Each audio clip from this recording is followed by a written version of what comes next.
अगर जिंदगी को एक खेल बनाना है, हर काम में अव्वल नंबर लाना है, सबसे आगे निकलना है, सबसे अलग बनना है, तो केवल खुद को जितनी हो सके उतनी ज्यादा तकलीफ देनी होगी। खुद को तकलीफ दोगे तभी मन तुम्हारे वश में आएगा। लेकिन मन को वश में करने का एक आसान उपाय भी है।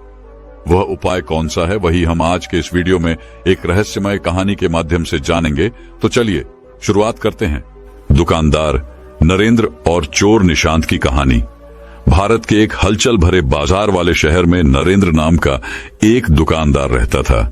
वह एक छोटी सी किराने की दुकान चलाता था जो अपनी विविध प्रकार की वस्तुओं, उत्कृष्ट सेवा और उचित कीमतों के लिए जानी जाती थी। नरेंद्र एक हंसमुख और मेहनती व्यक्ति थे जो दयालुता और आत्मनियंत्रण की शक्ति में विश्वास करते थे। शहर के दूसरी ओर निशांत नाम का एक कुख्यात चोर छिपा हुआ था। निशांत अपने चालाक तरीकों और सबसे सतर्क दुकानदारों को भी मात देने की क्षमता के लिए जाना जाता था। उसने आवश्यकता के कारण नहीं, बल्कि लालच और रोमांच के कारण चोरी की। एक दुर्भाग्यपूर्ण दिन निशांत ने नरेंद्र की दुकान को दूर से देखा और फैसला किया कि यह उसका अगला लक्ष्य होगा। उसने रात होने तक इंतजार किया और चुपचाप दुकान की ओर चला गया। लेकिन उन्हें आश्चर्य हुआ। जैसे ही वह दुकान के पास पहुंचे, उन्होंने नरेंद्र को बाहर बैठे ध्यान में डूबे हुए देखा। निशांत को अपनी आंखों पर विश्वास नहीं हो रहा था। हाई अलर्ट पर रहने या अपनी दुकान की रखवाली करने के बजाय नरेंद्र शांति से ध्यान कर रहे थे। उत्सुक होकर निशांत ने उसे दूर से देखने का फैसला किया। जैसे ही निशांत ने देखा, उसने देखा कि नरेंद्र का चेहरा कैसे नरम हो गया, उसकी सांसें कैसे धीमी हो गईं और उसे शांति का एहसास हुआ। ऐसा लग रहा था मानो दिन भर की सारी चिंताएं और तनाव दूर हो रहे थे और पीछे एक शांत और एकाग्र मन रह गया था। निशांत को बेचैनी महसूस हुई। उसे एहसास हुआ कि हालांकि उसने भौतिक संपत्ति चुराने की कला में महारत हासिल कर ली थी, लेकिन उसने आंतरिक शांति और आत्मनियंत्रण चुराने के विचार पर कभी दोबारा विचार नहीं किया। वह हमेशा अपनी इच्छाओं और आवेगों से प्रेरित होता था और कभी भी अपने कार्यों के परिणामों के बारे में सोचना बंद नहीं करता था। जैसे ही रात हुई, नरेंद्र ने अपनी आंखें खोलीं और निशांत को छाया में खड़ा देखा। डर या गुस्से से प्रतिक्रिया करने के बजाय वह बस मुस्कुराया और निशांत को करीब आने का इशारा किया। निशांत पहले तो झिझका, लेकिन नरेंद्र के शांत स्वभाव की किसी बात ने उसे अपनी ओर खींच लिया। जिज्ञासा और शर्म का मिश्रण महसूस करते हुए उसने रोशनी की ओर कदम बढ़ाया। नरेंद्र ने बोलना शुरू किया। उनकी आवाज नरम लेकिन दृढ़ थी। उन्होंने आत्मनियंत्रण की शक्ति, खुद को इच्छाओं और प्रलोभनों से अलग करने, सच्ची सफलता भौतिक धन में नहीं बल्कि आंतरिक शांति और संतुष्टि में खोजने की बात की। निशांत ने ध्यान से सुना। उसका दिल पछतावे से भारी हो गया। उन्होंने नरेंद्र में उस व्यक्ति का प्रतिबिंब देखा जो वो हो सकते थे यदि उन्होंने जीवन में एक अलग रास्ता चुना होता। भोर में नरेंद्र ने निशांत को सादा भोजन और आराम करने की जगह दी। निशांत झिझक रहा था। उसे यकीन नहीं हो रहा था कि उसने जो किया है उसके बाद भी वह ऐसी दयालुता का हकदार है या नहीं। लेकिन नरेंद्र ने जोर देकर कहा कि हर कोई एक दूसरे मौके का हकदार है, बेहतरी के लिए बदलाव का मौका। इसके बाद के दिनों में निशांत नरेंद्र के साथ रहे और उनसे आत्मनियंत्रण और सचेतनता के तरीके सीखे। उन्होंने ध्यान का अभ्यास किया, अनुशासन विकसित किया और धीरे धीरे अपने भीतर एक परिवर्तन महसूस किया।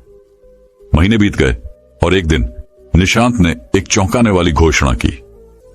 उसने खुद को अधिकारियों के सामने आत्मसमर्पण करने और अपने पिछले अपराधों के लिए प्रायश्चित करने का फैसला किया था। वह जानता था कि प्रायश्चित का मार्ग लंबा और कठिन होगा, लेकिन वह साहस और विनम्रता के साथ उस पर चलने के लिए दृढ़ था। नरेंद्र ने निशांत को देखकर गर्व से मुस्कुराया। उसमें उद्देश्य और संकल्प की एक नई भावना दिखी। वह जानता था कि उनके रास्ते किसी कारण से एक दूसरे से मिले थे, कि उनकी मुलाकात परिवर्तन और विकास के लिए उत्प्रेरक थी। और इसलिए जैसे ही निशांत ने आत्म खोज और मुक्ति की अपनी यात्रा शुरू की, वह अपने साथ आत्मनियंत्रण और मन को विशहरण करने का पाठ भी ले गया, जो नरेंद्र ने उसे सिखाया था। वह जानते थे कि सच्ची सफलता भौतिक संपदा के संचय में नहीं, बल्कि आत्मा की समृद्धि और आत्मा की ताकत में निहित है। और अंत में यह सिर्फ निशांत ही नहीं था जो उनके मुठभेड़ से बदल गया था। नरेंद्र को भी तृप्ति की गहरी अनुभूति हुई, यह जानकर कि उन्होंने एक खोई हुई आत्मा को प्रकाश में वापस लाने में मदद की है। दुकानदार नरेंद्र और चोर निशांत की कहानी शहर में एक किंवदंती बन गई। मुक्ति, क्षमा और आत्मनियंत्रण की परिवर्तनकारी शक्ति की कहानी। और जिन लोगों ने इसे सुना, उन्हें याद दिलाया गया कि चाहे कोई कितनी भी दूर क्यों न भटक गया हो, वापस लौटने, मन को विस्मुक्त करने और हृदय की शुद्धता में सफलता पाने का मौका हमेशा मिलता है। कहानी की नीति सफलता की राह पर आत्मनियंत्रण और अपने दिमाग को विस्मुक्त करना आवश्यक गुण है। भौतिक संपदा अस्थायी संतुष्टि ला सकती है, लेकिन सच्ची संतुष्टि आंतरिक शांति, अनुशासन और स्पष्ट विवेक से आती है। इससे कोई फर्क नहीं पड़ता कि आप कितनी दूर भटक गए हैं। नए सिरे से शुरुआत करने, मुक्ति पाने और आत्म सुधार की परिवर्तनकारी शक्ति को अपनाने में कभी देर नहीं होती है। वहीं अब अगली शानदार रोचक कहानी की शुरुआत कुछ इस प्रकार होती है। एक पारंपरिक भारतीय गुरुकुल के शांत वातावरण में दो युवा छात्र नीलकंठ और दामोदर बुद्धिमान गुरु स्वामी रामानंद द्वारा निर्देशित अपनी आध्यात्मिक यात्रा पर निकले। हरी भरी हरियाली और वैदिक भजनों के बीच लड़कों ने खुद को प्राचीन धर्म ग्रंथों की शिक्षाओं में पूरी लगन से डुबो दिया, जो आत्मनियंत्रण की कला में महारत हासिल करने और सफलता के लिए अपने दिमाग को विषमुक्त करने के लिए समर्पित थे। नीलकंठ एक उज्जवल और जिज्ञासु आत्मा थे, जो अपनी त्वरित बुद्धि और ज्ञान की अतृप्त प्यास के लिए जाने जाते थे। दूसरी ओर दामोदर का स्वभाव शांत और दृढ़ निश्चय था। अपने विपरीत व्यक्तित्वों के बावजूद दोनों छात्रों ने एक गहरा बंधन और एक सामान्य लक्ष्य साझा किया, अपने गुरु की शिक्षाओं के माध्यम से आध्यात्मिक ज्ञान प्राप्त करना। गहन ज्ञान वाले आर्षि स्वामी रामानंद ने नीलकंठ और दामोदर दोनों के भीतर की क्षमता को पहचाना। उन्होंने समझा कि सफलता और आत्मज्ञान की राह पर आत्मनियंत्रण और मानसिक विशरण महत्वपूर्ण घटक थे। गुरु ने छात्रों को अपने भीतर के राक्षसों का सामना करने और अपनी इच्छाओं और भय पर काबू पाने की चुनौती देते हुए अमूल्य शिक्षाएं प्रदान करना शुरू किया। आवेगी प्रवृत्ति से जूझने वाले नीलकंठ को अपने मन पर नियंत्रण रखना चुनौतीपूर्ण लगता था। गुरु ने उन्हें नियमित रूप से माइंडफुलनेस और ध्यान का अभ्यास करने की सलाह दी और उन्हें बिना किसी निर्णय के अपने विचारों का निरीक्षण करने के लिए प्रोत्साहित किया। दृढ़ता और समर्पण के साथ नीलकंठ ने धीरे धीरे अपने भटकते दिमाग पर नियंत्रण हासिल कर लिया और अपनी ऊर्जा को रचनात्मक कार्यों की ओर लगाना सीख लिया। दूसरी ओर दामोदर को एक अलग चुनौती का सामना करना पड़ा। अपने शांत स्वभाव के बावजूद वह आत्मसंदेह और नकारात्मक मान्यताओं से जूझते रहे, जो उनकी प्रगति में बाधक थे।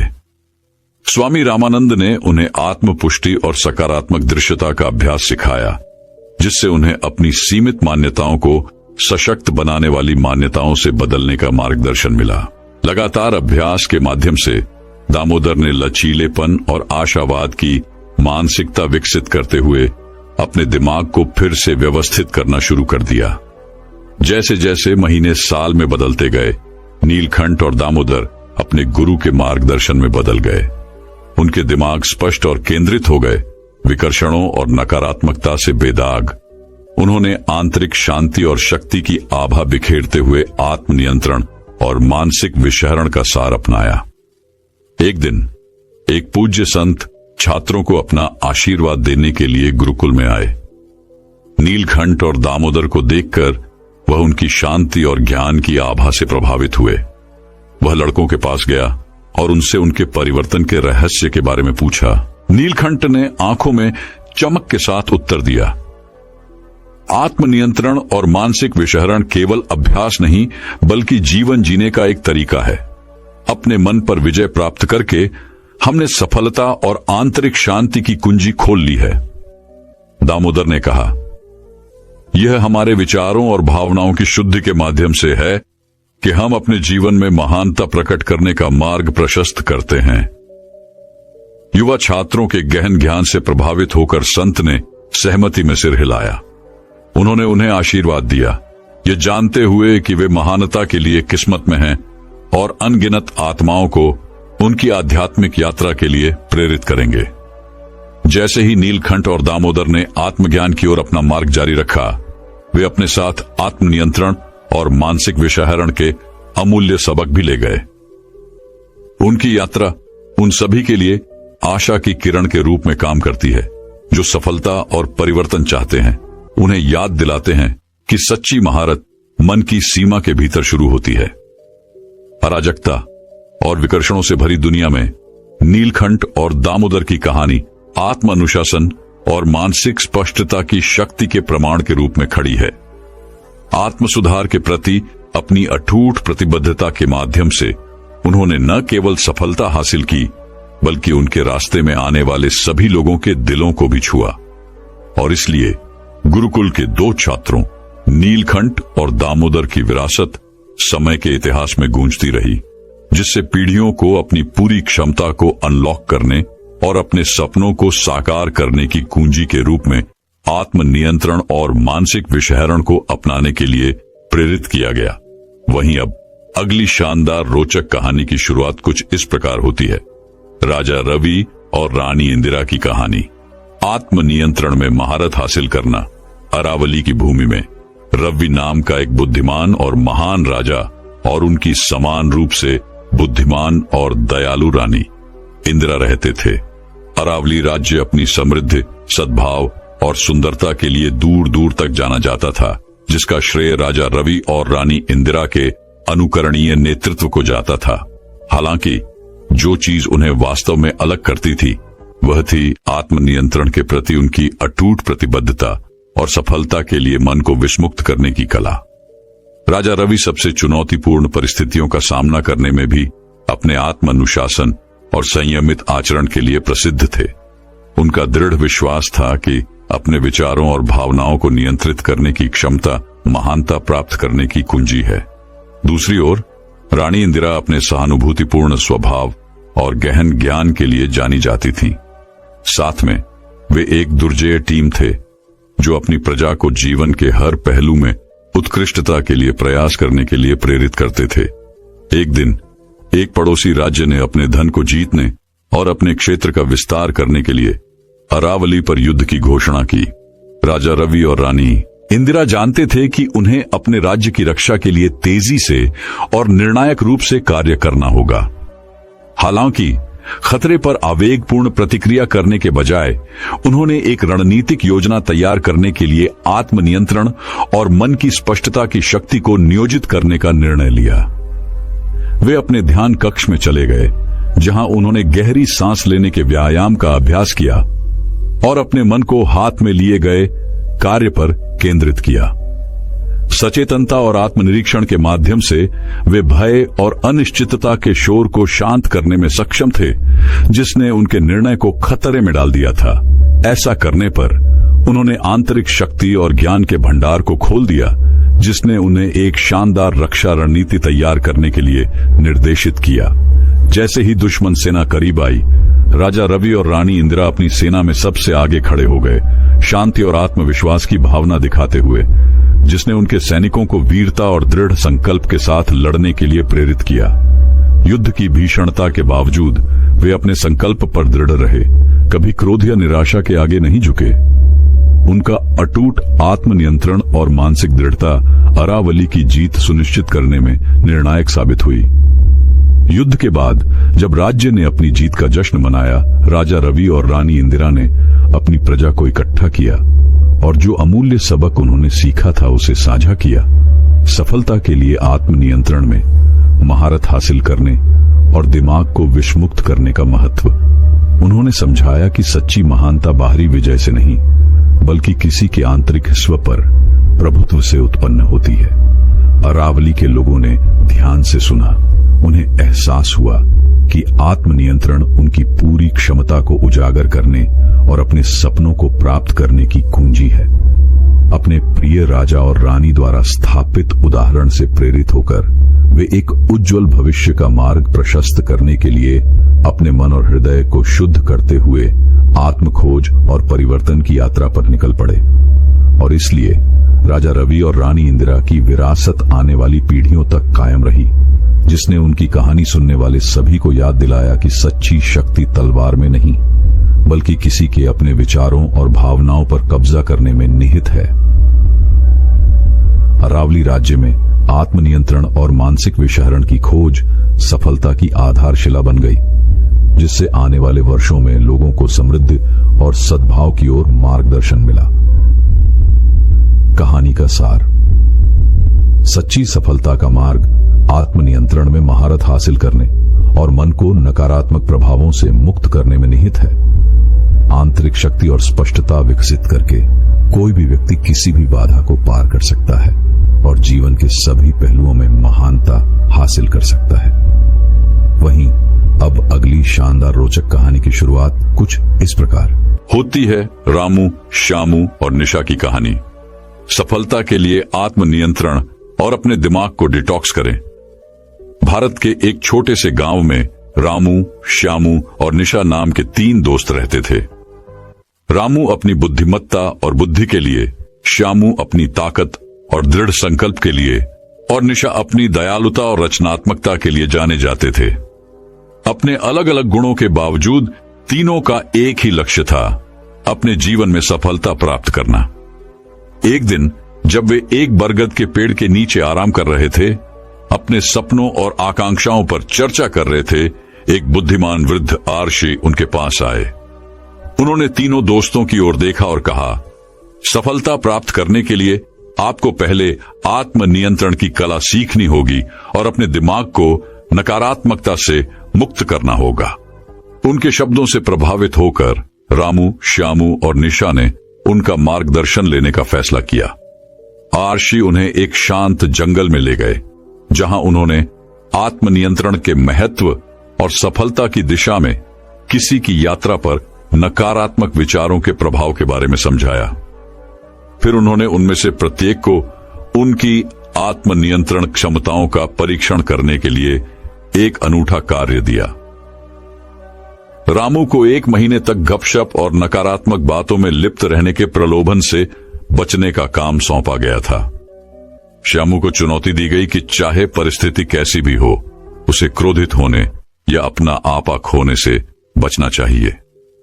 निशा को भौतिक इच्छाओं से खुद को अलग करते हुए हर दिन सचेतनता और कृतज्ञता का अभ्यास करने का काम दिया गया था।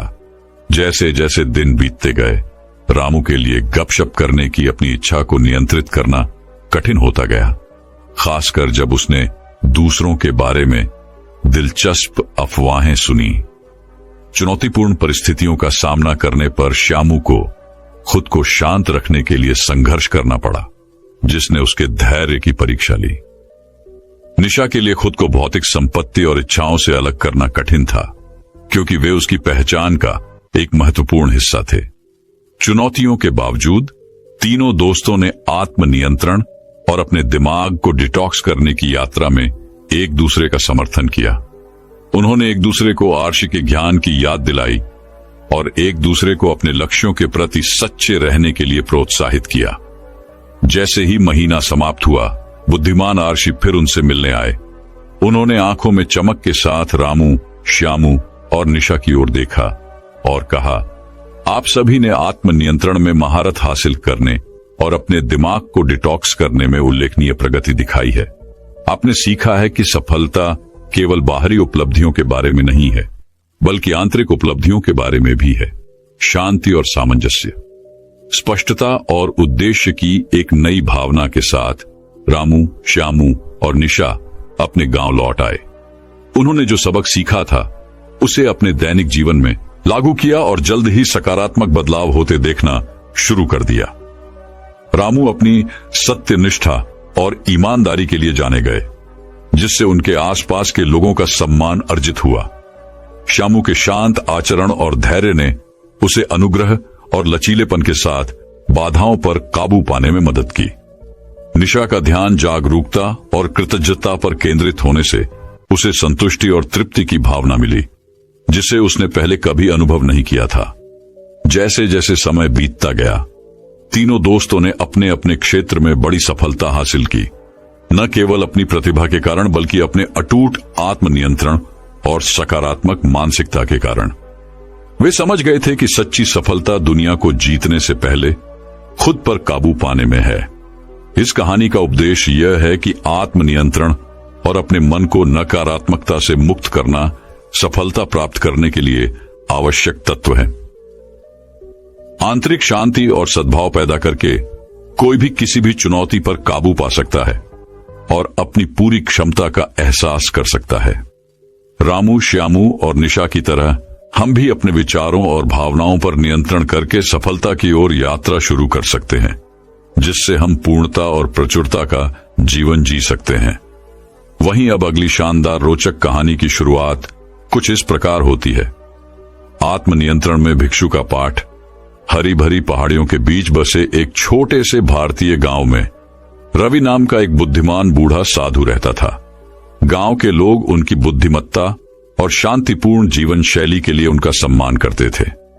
रवि आत्मनियंत्रण और सफलता के लिए मन को विषमुक्त करने की शक्ति पर अपनी शिक्षाओं के लिए दूर दूर तक जाने जाते थे। एक दिन अर्जुन नाम का एक परेशान युवक साधु से मार्गदर्शन लेने आया। अर्जुन महत्वाकांक्षी और प्रेरित था, लेकिन वह खुद को लगातार नकारात्मक विचारों और व्याकुलताओं से ग्रस्त पाता था। वह अपने लक्ष्यों पर ध्यान केंद्रित करने के लिए संघर्ष करता था और अक्सर खुद को ऐसे प्रलोभनों के आगे झुकता हुआ पाता था जिसके कारण वह भटक जाता था। रवि ने अर्जुन का अपने विनम्र निवास में स्वागत किया और उसे एक सीट प्रदान की। शांत मुस्कान के साथ उन्होंने बोलना शुरू किया। मेरे प्रिय अर्जुन, सफलता की कुंजी न केवल कड़ी मेहनत और दृढ़ संकल्प में निहित है, बल्कि आत्मनियंत्रण की कला में महारत हासिल करने में भी निहित है। जिस तरह एक नाविक को अपने लक्ष्य तक पहुंचने के लिए तूफानी समुद्र से गुजरना पड़ता है, मंजिल तुम्हें भी अपने मन के तूफानों से पार पाना सीखना होगा। उत्सुकतावश अर्जुन ने ध्यान से सुना जब भिक्षु ने आगे कहा, अपने मन को विषाक्त पदार्थों से मुक्त करने और सफलता का मार्ग प्रशस्त करने के लिए आपको सबसे पहले सांसारिक इच्छाओं के प्रति अपने लगाव को छोड़ना सीखना होगा। जैसे कमल का फूल गंदे पानी से ऊपर उठता है, वैसे ही आपको भी ऐसा करना चाहिए। उन विकर्षणों से ऊपर उठे जो आपकी दृष्टि को धूमिल करते हैं। इसके बाद रवि अर्जुन को ध्यान और सचेतनता की कला दिखाते हुए गांव की यात्रा पर ले गए। उन्होंने प्रकृति की ध्वनियों से घिरे शांत तालाब के किनारे मौन चिंतन में घंटों बिताए। जैसे ही सूरज डूबने लगा, रवि फिर बोला, अपने दिमाग को डिटॉक्सिफाई करना धूल भरे दर्पण को साफ करने जैसा है। जब दर्पण साफ होगा, तभी आप अपना असली प्रतिबिंब देख पाएंगे। जैसे ही अर्जुन ने भिक्षु की शिक्षाओं को आत्मसात किया, उसे अपने ऊपर शांति की अनुभूति महसूस हुई। उन्होंने महसूस किया कि सच्ची सफलता बाहरी उपलब्धियों से नहीं मापी जाती, बल्कि उस आंतरिक शांति और संतुष्टि से मापी जाती है जो अपने मन पर नियंत्रण पाने से मिलती है। दिन हफ्तों में बदल गए और अर्जुन ने रवि के मार्गदर्शन में पढ़ाई जारी रखी।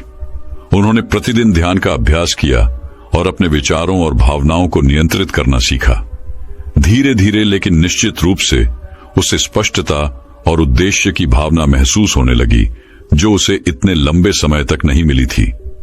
एक दिन जब अर्जुन तालाब के किनारे गहरे ध्यान में बैठे थे, तो उन्हें एक गहन अनुभूति हुई।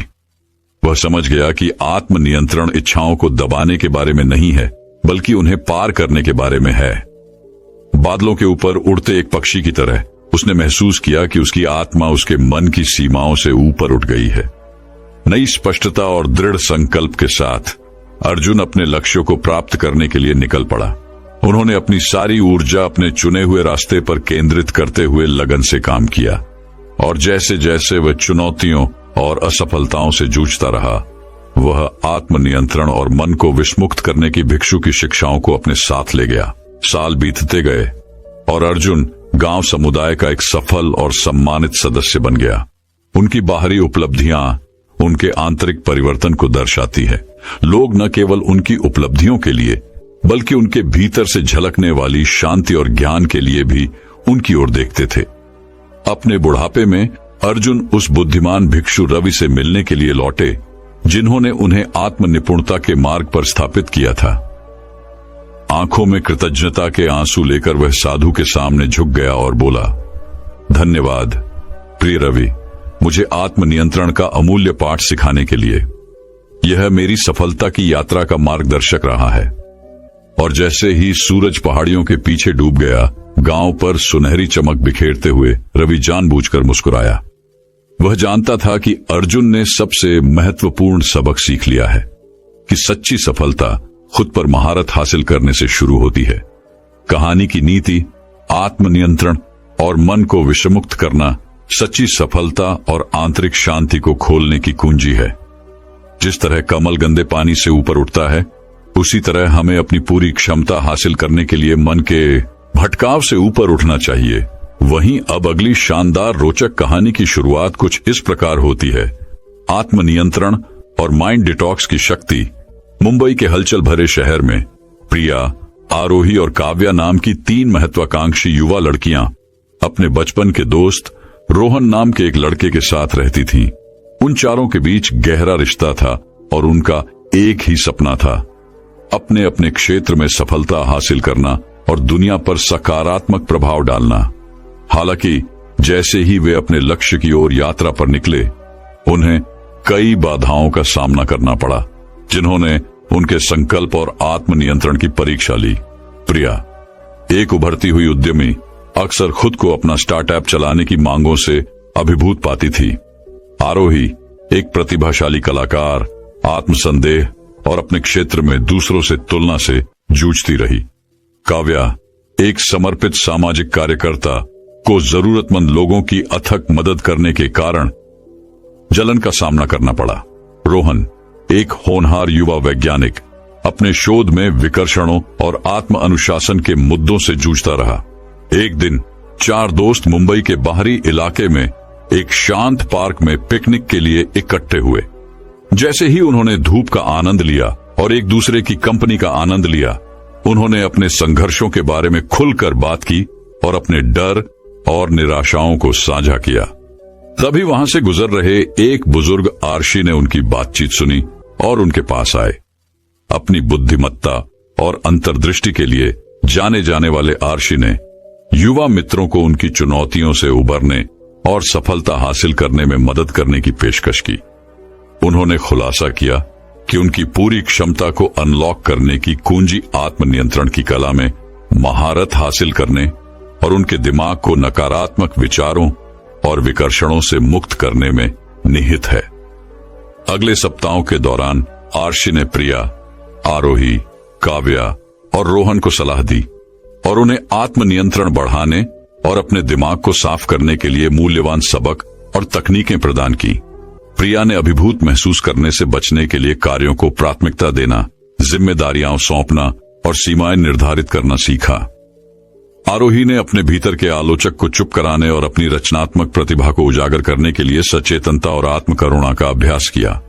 काव्या ने अपनी ऊर्जा को फिर से भरने और अपने नेक काम को जारी रखने के लिए आत्म देखभाल और आराम की शक्ति को अपनाया। रोहन ने अपने शोध पर ध्यान केंद्रित करने और अभूतपूर्व खोजें करने के लिए विकर्षणों से मुक्त एक दैनिक दिनचर्या विकसित की। जैसे ही चारों दोस्तों ने आर्शी की शिक्षाओं को अपने जीवन में लागू किया, उन्हें एक महत्वपूर्ण परिवर्तन नजर आने लगा। प्रिया का स्टार्टअप फला फूला, जिसने निवेशकों और ग्राहकों को समान रूप से आकर्षित किया।